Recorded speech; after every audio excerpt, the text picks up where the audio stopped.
মধ্যপ্রাচ্যে নিজেদের চিরশত্রু ইরানের উপর নজিরবিহীন হামলা চালিয়েছে ইসরায়েল। রাজধানীর তেহরান সহ দেশটির শতাধিক লক্ষ্যবস্তুতে হামলা চালানো হয়। মধ্যপ্রাচ্য জুড়ে চরম উত্তেজনা সৃষ্টি করা এই অভিযানের নাম দেওয়া হয়েছে অপারেশন রাইজিং লায়ন বা জেগে ওঠা সিংহ। হামলার মূল কারণই ছিল পশ্চিমাদের ভাষায় ইরানের বিতর্কিত পারমাণবিক কর্মসূচির সক্ষমতা পুরোপুরি ধ্বংস করে দেয়া। হামলার পাল্টা প্রতিক্রিয়া মধ্যপ্রাচ্যকে একটি পূর্ণমাত্রার যুদ্ধের দিকে ঠেলে দিতে পারে বলে আশঙ্কা করছেন বিশ্লেষকরা। এদিকে ইরান ও ইসরায়েলের হামলার জবাবে ট্রু প্রমিস 3 নামের অভিযান শুরু করেছে। শুক্রবার ইরানের প্রধান ইউরেনিয়াম সমৃদ্ধকরণ কেন্দ্র নাতানজা, দূরপাল্লার ক্ষেপণাস্ত্র কারখানা, শীর্ষ কমান্ডার ও পরমাণু বিজ্ঞানীরা হামলার লক্ষ্যবস্তু ছিল বলে দাবি করেছে ইসরায়েল। এ হামলায় অন্তত 200টি যুদ্ধবিমান অংশ নেয় বলে জানায় ইসরায়েলি সংবাদ মাধ্যম Times of Israel. Global fire পাওয়ারের পরিসংখ্যান অনুযায়ী ইরান সামরিক সক্ষমতার দিক থেকে ইসরায়েলের তুলনায় 3 ধাপ এগিয়ে আছে। তবে দুটি দেশই বিশ্বের সামরিক শক্তিধর দেশের শীর্ষ 20টি দেশের মধ্যে অবস্থান করছে। সামরিক সক্ষমতায় শীর্ষ দেশগুলোর মধ্যে র্যাঙ্কিংয়ে ইরানের অবস্থান 14তম আর ইসরায়েলের অবস্থান 17তম। সৈন্য সংখ্যার দিক দিয়ে ইসরায়েলের তুলনায় এগিয়ে আছে ইরান। প্রতিরক্ষা খাতে ইরান ও ইসরায়েল দুই দেশই প্রচুর অর্থ ব্যয় করে। তবে বাৎসরিক সামরিক বাজেটে ইরানের তুলনায় ইসরায়েলের ব্যয় দ্বিগুণেরও বেশি। ইসরায়েলের প্রতিরক্ষা বাজেট $2,440 কোটি। অন্যদিকে ইরানের বাজেট $995 কোটি। এই র্যাঙ্কিংয়ের 145 দেশের মধ্যে ইরান 33তম অবস্থানে আর ইসরায়েল 19তম অবস্থানে রয়েছে। গ্লোবাল ফায়ার বলছে সৈন্য সংখ্যার হিসেবে ইসরায়েলের চেয়ে এগিয়ে আছে ইরান। বান্ডেল থাকলে প্রতি সেনমানিতে টাকা বাঁচবে।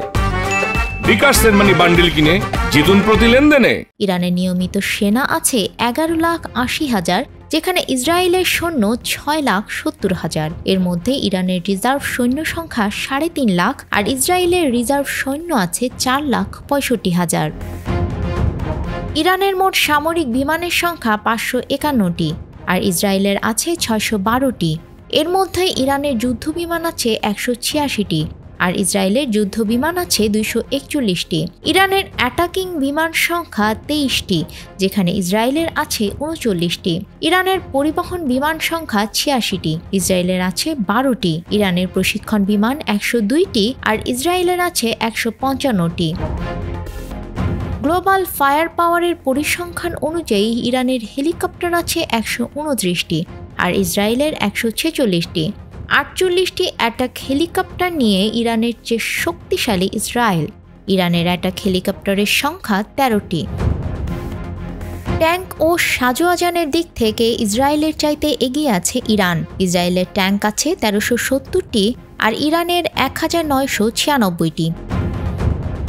সাজোয়াজান আছে ইরানের 65,765টি আর ইসরায়েলের আছে 43,403টি। এছাড়া আর্টিলারি সক্ষমতায় এগিয়ে ইরান, যেখানে তাদের রকেট আর্টিলারি MLRS এর সংখ্যা 775টি এবং সেলফ প্রোফেড আর্টিলারির সংখ্যা 580টি। অন্যদিকে ইসরায়েলের এদিক থেকে সেলফ প্রোফেড আর্টিলারির সংখ্যা 650টি এবং MLRS বা রকেট আর্টিলারির সংখ্যা 150টি। গ্লোবাল ফায়ার পাওয়ার বলছে নৌবাহিনীর শক্তির দিক থেকে এগিয়ে আছে ইরান। দেশটির 101টি যুদ্ধজাহাজ রয়েছে, যেখানে 7টি ফ্রিগেট এবং 21টি টহল জাহাজ আর ইসরায়েলের যুদ্ধজাহাজ সংখ্যা 67টি। এর মধ্যে টহল জাহাজ আছে 45টি এবং ইসরায়েলের কোনো ফ্রিগেট নেই। সাবমেরিনের দিক থেকেও ইরান শক্তিশালী। দেশটির সাবমেরিন আছে 19টি, যেখানে ইসরায়েলের সাবমেরিন আছে 5টি। সুইডেন ভিত্তিক গবেষণা সংস্থা স্টকহোম ইন্টারন্যাশনাল পিস রিসার্চ ইনস্টিটিউটের সর্বশেষ তথ্য অনুযায়ী গত বছরের শুরুতে বিশ্বের 9টি দেশের কাছে প্রায় 12,512টি পারমাণবিক অস্ত্র আছে। দেশগুলো হলো যুক্তরাষ্ট্র, রাশিয়া, যুক্তরাজ্য, ফ্রান্স, চীন, ভারত, পাকিস্তান, উত্তর কোরিয়া এবং ইসরায়েল। এই তালিকায় ইরানের কাছে আনুষ্ঠানিকভাবে পারমাণবিক অস্ত্র কখনোই ছিল না, কিন্তু যুক্তরাষ্ট্র এবং ইউরোপীয় ইউনিয়ন গত কয়েক বছরে বেশ কয়েকবার দাবি করেছে যে ইরান তাদের ইউরেনিয়ামের মজুদ দিয়ে পারমাণবিক অস্ত্র তৈরি করছে।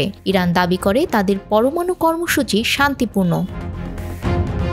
এদিকে গ্লোবাল ফায়ার পাওয়ার তাদের রিপোর্টে উল্লেখ করেনি যে কোন দেশের হাতে কতটি এ ধরনের অস্ত্র রয়েছে। প্রতিষ্ঠানটি বলছে পারমাণবিক অস্ত্র ক্ষমতার বিষয়টি তারা তাদের রিপোর্টে বিবেচনায় নেয়নি। নিউজ ডেস্ক, আমাদের সময়।